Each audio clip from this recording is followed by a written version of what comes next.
এখানে যেমন সহজে যায় 5টা হয়তো গরিব মানুষ ডাক্তার দেখালুম, ডিগোসকে দেখালুম, যখন বেশি হলো ভালোই সুবিধা হলো। তোমরা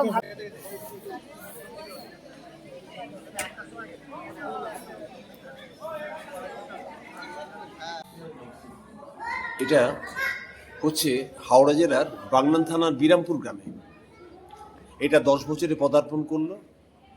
রক্তদান শিবিরে এখনো চলছে, অলরেডি 60 জন পেরিয়ে গেছে, আশা করছি 70 জন হবে। আর স্বাস্থ্য পরিষেবা পাচ্ছেন 1000-এরও বেশি মানুষ। আমরা দিচ্ছি বিনা পয়সা ওষুধ এবং যে কোনো ক্ষেত্রে আমরা তাদের পাশে দাঁড়াচ্ছি। এছাড়াও আছে রক্ত পরীক্ষা, কোলেস্টেরল, ইএসজি সব কিছুই করা হচ্ছে।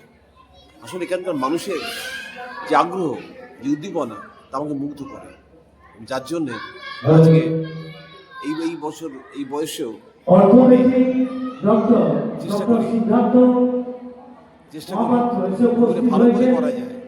দেখতে পাচ্ছেন একটা শিশুকে নিয়ে যাচ্ছে বাচ্চারা, একটা বৃদ্ধ আসছেন কোলে করে, এটুকু আর কি আছে। আমি মনে করি যে ভগবান আজকে জানি না, যে মানুষের সেবাই মনে হয়েছে ভগবানের সব ব্যাপার, তারাই আমাদের কাছে ভগবান, তারাই আমাদের পাওয়া ব্যাপার। এটাই আমাদের জীবনে স্মরণীয় থাকবে। আমার নাম ডক্টর অলোকনাথ পাজা, বিরামপুর শিবকালী পল্লী মঙ্গল সমিতির সম্পাদক। দীর্ঘদিন ধরে তার সঙ্গে আছি। আমাদের ক্লাবের সদস্যরাও আমাদের ভীষণ সাহায্য করে।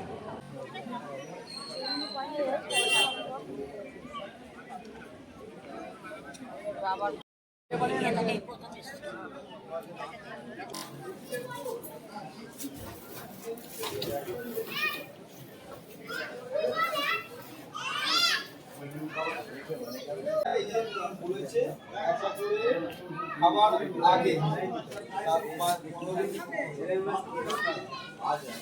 তাই বলছে লেখা তাই আছে।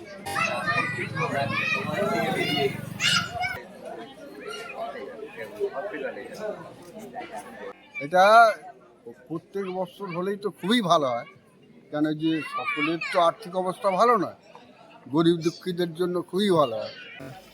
আপনার নাম? পরিত সাজদার।